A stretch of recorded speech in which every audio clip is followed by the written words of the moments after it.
आज अंतर्राष्ट्रीय महिला दिवस है। तमाम व्यूअर्स को अंतर्राष्ट्रीय महिला दिवस की हार्दिक बधाई और शुभकामनाएं। बिहार के मुख्यमंत्री नीतीश कुमार ने अंतर्राष्ट्रीय महिला दिवस की दी शुभकामनाएं। पुरानी पेंशन नीति लाने का कोई प्रस्ताव फिलहाल बिहार सरकार के पास नहीं। अगले साल 3,000 पंचायत सरकार भवन बनाने का लक्ष्य।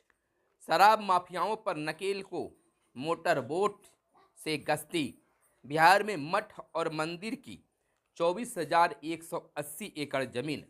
मंदिर व कब्रिस्तान की तर्ज पर शमशान की भी घेराबंदी। जल्द होगा इस पर निर्णय। गांधी सर्किट से जोड़ा जाएगा अब मुजफ्फरपुर।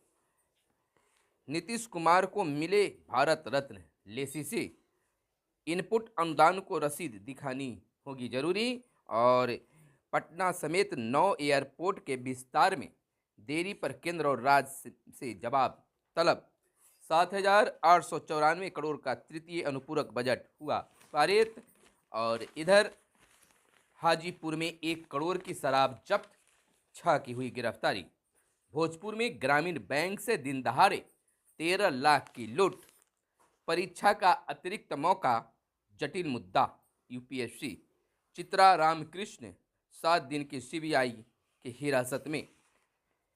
इलियन ने दिया था राजा तूत को खंजर। डीडी इंडिया का एफटीवी से समझौता। दूध दही का ज्यादा सेवन हानिकारक।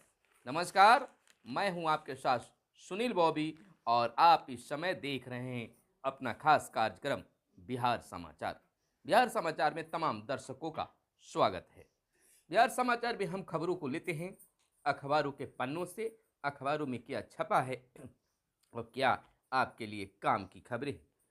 तमाम खबरों को बताने से आपसे आग्रह है कि अगर हमारे इस वीडियो को फेसबुक पेज पर देख रहे हैं तो फेसबुक पेज को लाइक कर दीजिए और यूट्यूब चैनल पर देख रहे हैं तो यूट्यूब चैनल को भी सब्सक्राइब कर दीजिए।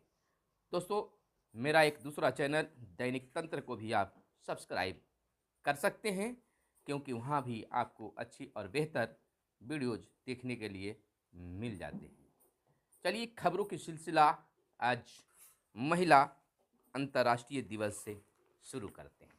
हमारे जितनी भी व्यूअर्स महिला हैं, तमाम महिलाओं को विश्व महिला दिवस की हार्दिक बधाई और शुभकामनाएं। इस मौके पर सीएम ने अंतर्राष्ट्रीय महिला दिवस की शुभकामनाएं दी है। मुख्यमंत्री नीतीश कुमार ने अंतर्राष्ट्रीय महिला दिवस पर प्रदेश एवं देश की महिलाओं को बधाई एवं शुभकामनाएं दी है।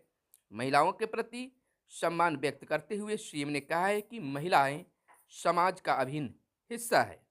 राज्य और देश के विकास में महिलाओं का योगदान बेहद महत्वपूर्ण है।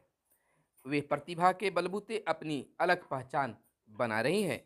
महिलाओं को सशक्तिकरण को लेकर राज्य सरकार निरंतर प्रयत्नशील है। मुख्यमंत्री बालिका पोशाक योजना, मुख्यमंत्री बालिका साइकिल योजना, मुख्यमंत्री कन्या विवाह योजना, मुख्यमंत्री कन्या उत्थान योजना, जीविका, सभी सरकारी सेवाओं में 35% आरक्षण का लाभ।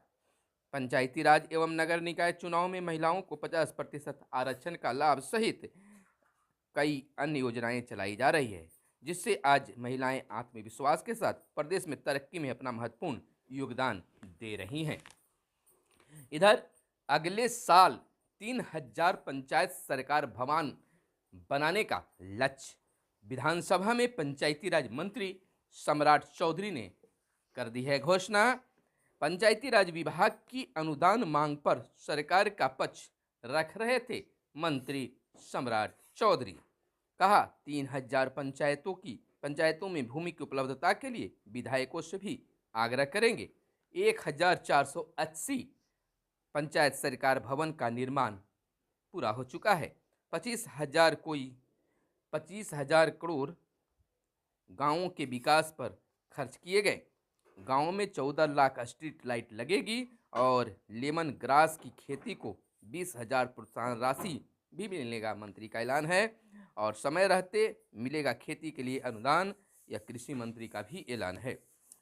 अगले वित्तीय वर्ष 2022-23 में राज्य में 3,000 नए पंचायत सरकार भवन का निर्माण शुरू करा दिया जाएगा। इसकी सारी तैयारी पूरी कर ली गई है। विधानसभा में बीते दिन पंचायती राज मंत्री सम्राट चौधरी ने इसकी घोषणा की है। वित्तीय वर्ष 2021-22 के तृतीय अनुपूरक बजट के अंतर्गत पंचायती राज विभाग के अनुदान मांग पर हुए वाद विवाद के बाद सरकार का उत्तर रख रहे थे। और इधर पंचायती राज मंत्री ने यह भी कहा है कि राज्य के गांवों में 14 लाख स्ट्रीट लाइट लगेगी। ये सभी लाइटें सोलर से चलेगी। इससे पर्यावरण संरक्षण भी होगा, साथ ही इसमें रिमोट मॉनिटरिंग सिस्टम लगा होगा।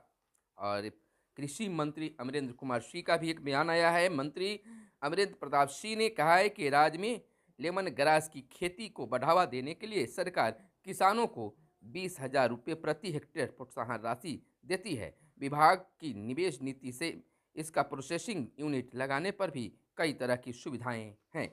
और कृषि मंत्री अमरेंद्र प्रताप सिंह ने कहा है कि राज्य में पहली बार रजनीगंधा की खेती की जा रही है। इसके लिए किसानों को लागत का 50% अनुदान दिया जाएगा।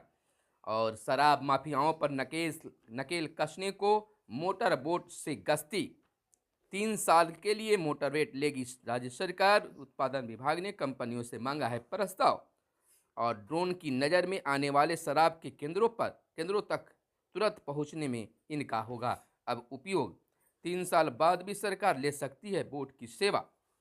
मद्य निषेध विभाग ने फुल बॉडी ट्रक स्कैनर के लिए भी टेंडर जारी किया है। आपको बता दें कि ड्रोन, हेलीकॉप्टर और ट्रैक स्कैनर के जरिए निहतबानी के बाद राज्य सरकार शराबबंदी को लेकर पुख्ता इंतजाम करने के लिए मोटर बोट के जरिए भी गश्ती कराएगी। मद्य निषेध विभाग ने इसकी योजना बनाई है। राज्य सरकार शराब के धंधे पर निगरानी के लिए 3 साल के लिए नदियों में मोटर बोट उतारेगी। इसके लिए कंपनियों से प्रस्ताव मांगा गया है।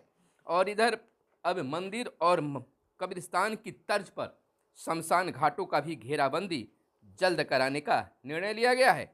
विधानसभा में शमीम अहमद ने उठाया था कब्रिस्तान का सवाल। सरकार इस सब प्रस्ताव पर जल्द ही विचार कर कोई निर्णय लेगी। पक्ष विपक्ष के सदस्यों ने शमशान में भी घेराबंदी का उठाया है मामला। मंदिर और कब्रिस्तान की तर्ज पर अब शमशान घाटों का भी घेराबंदी होगा। विधायक अपने ऐच्छिक कोष से सीएम क्षेत्र विकास योजना के तहत शमशान घाटों की घेराबंदी करा सकेंगे। सरकार का इस प्रस्ताव पर जल्द ही विचार कर कोई निर्णय लेगी। बीते दिन शमीम अहमद के सवाल पर प्रभारी मंत्री विजेंद्र प्रसाद यादव ने विधानसभा में इसकी घोषणा भी कर दी है। और बिहार में मठ और मंदिर की 24,180 एकड़ जमीन, बिहार में मठ मंदिर के नाम पर 24,180 एकड़ जमीन है। जिला प्रशासन ने इस जमीनों को चिन्हित कर लिया है। ये जमीन भगवान के नाम पर है या नहीं, इसकी छानबीन राजस्व विभाग करेगा। संजय सरावली व अन्य के ध्यानाकर्षण के जवाब में विधि मंत्री प्रमोद कुमार ने विधानसभा में बीते दिन यह जानकारी दी है। गांधी सर्किट से जोड़ा जाएगा मुजफ्फरपुर भी गांधी सर्किट से जोड़ा जाएगा। पर्यटन मंत्री नारायण प्रसाद ने बीते दिन विधान परिषद में यह आश्वासन दिया है। नारायण प्रसाद रामचंद्र पूर्वे की ओर से लाए गए गैर सरकारी संकल्प पर सरकार की ओर से बोल रहे थे। पूर्वे ने चंपारण सत्याग्रह के दौरान तथा अन्य मौके पर राज्य के जिन जिन संस्थानों पर महात्मा गांधी गए थे उन संस्थानों को जोड़कर गांधी सर्किट का निर्माण करने की मांग भी की थी। इधर पंचायतों में बनेगा मछली बाजार। पशु व मत्स्य संसाधन मंत्री मुकेश सहनी ने कहा है कि राज्य के हर प्रखंड की कुछ पंचायतों में मछली बाजार बनने की पूरी प्रक्रिया शुरू कर दी गई है। 51 प्रखंडों में 170 पंचायतों का चयन अभी किया गया है। मंत्री सोमवार को विधान परिषद में अर्जुन सहनी के तारांकित प्रश्न का जवाब दे रहे थे। कहा कि इस खुदरा बाजार में 2 कमरों का भी निर्माण होगा। राज्यपाल ने दी देश की महिलाओं को बधाई। राज्यपाल फागू चौहान ने अंतर्राष्ट्रीय महिला दिवस के अवसर पर बिहार एवं भारतवर्ष के समस्त महिलाओं को हार्दिक बधाई और शुभकामनाएं दी है। आज राजगीर जू सफारी में निःशुल्क प्रवेश होगा। आपको बता दें कि अंतर्राष्ट्रीय महिला दिवस आज 8 मार्च है, पर पर्यावरण, वन एवं जलवायु परिवर्तन विभाग ने के पार्क, उद्यान आदि में महिलाओं को निःशुल्क प्रवेश की छूट दी है। और इधर पुरानी पेंशन को लेकर एक बड़ी खबर निकलकर सामने आ रही है। आज बिहार के नियोजित शिक्षकों के द्वारा विधानसभा घेराव पुरानी पेंशन मांग को लेकर किया गया है। इसमें पुरानी पेंशन की मांग किया जा रहा है कि अन्य राज्यों में जिस प्रकार से पूरी राजस्थान की बात अगर कर ले तो वहाँ पुरानी पेंशन को लागू करने की बात कही गई है। बिहार के भी अब कर्मचारी इसको लेकर मांग करने लगे हैं, लेकिन पुरानी पेंशन नीति लाने का कोई बिहार सरकार के पास अभी प्रस्ताव नहीं है। बोले उप मुख्यमंत्री, बिहार में केंद्र सरकार की अनुरूप पेंशन योजना लागू है। आलोक मेहता के सवाल पर सरकार ने सदन में दिया जवाब। उप मुख्यमंत्री सह वित्त मंत्री तारकिशोर प्रसाद ने साफ कहा है कि बिहार में पुरानी पेंशन नीति लाने का कोई प्रस्ताव फिलहाल नहीं है। केंद्र सरकार की तर्ज पर न्यू पेंशन स्कीम कर्मियों को दी जा रही है। सरकार के संज्ञान में अभी देश के किसी भी राज्य में पुरानी पेंशन नीति लागू नहीं है। मुख्यमंत्री ने विधानमंडल के स्वागत कक्ष का किया उद्घाटन और इनपुट अनुदान को रसीद दिखानी होगी जरूरी। कृषि मंत्री अमरेंद्र प्रताप सिंह के अनुसार राज्य में कृषि इनपुट अनुदान का लाभ लेने के लिए किसानों को अद्यतन रसीद दिखानी होगी।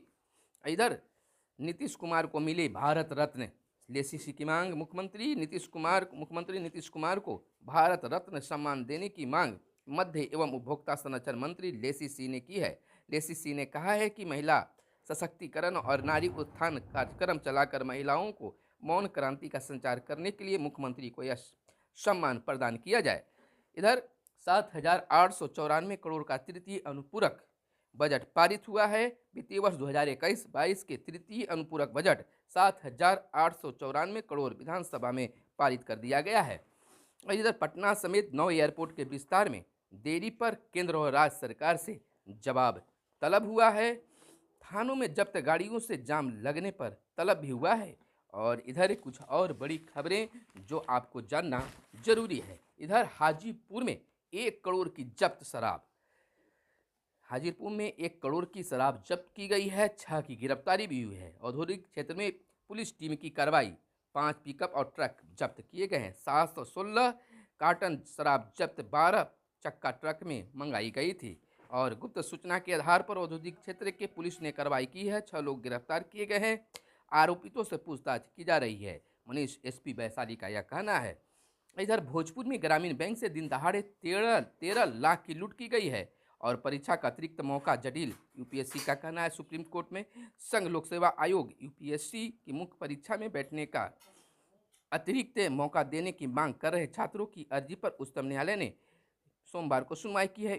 यूपीएससी ने कोर्ट को बताया कि अभ्यर्थियों की याचिका में उठाया गया मुद्दा बहुत जटिल है। एक छात्र कोरोना संक्रमित होने के कारण परीक्षा से वंचित रह गए थे। और दूध दही का ज़्यादा सेवन हानिकारक हो सकता है। मल्टीपल यानी कि कह सकते हैं स्क्लेरोसिस से पीड़ित लोगों के लिए डेयरी उत्पादों के सेवन के बाद गंभीर बीमारी के लक्षणों की शिकायत होती है। दूध मल्टीपल के लक्षणों से बढ़ सकता है। और डीडी इंडिया का ऐप टीबी से समझौता, एलियन ने दिया था राजा तूत को खंजर। और कुछ और खबरें जो फटाफट अंदाज में आपको हम बताना चाहते हैं। इधर विधानसभा सत्र चल रहा है और इधर प्रधानमंत्री नरेंद्र मोदी ने कि रूस यूक्रेन के राष्ट्रपति से फोन पर बात। भारतीयों की निकासी पर हुई चर्चा। जेलेंस्की से सीधे बात करे पुतिन, मोदी जी का कहना है। आपको बता दें कि रूस यूक्रेन युद्ध के बीच प्रधानमंत्री नरेंद्र मोदी ने बीते दिन बड़ी पहल की। उन्होंने यूक्रेन के राष्ट्रपति वोलोदिमीर जेलेंस्की व रूस के राष्ट्रपति व्लादिमीर पुतिन से फोन पर बात कर हिंसा तत्काल खत्म करने और सुमी समेत अनेक शहरों से भारतीयों की सुरक्षा निकासी का अनुरोध भी किया है।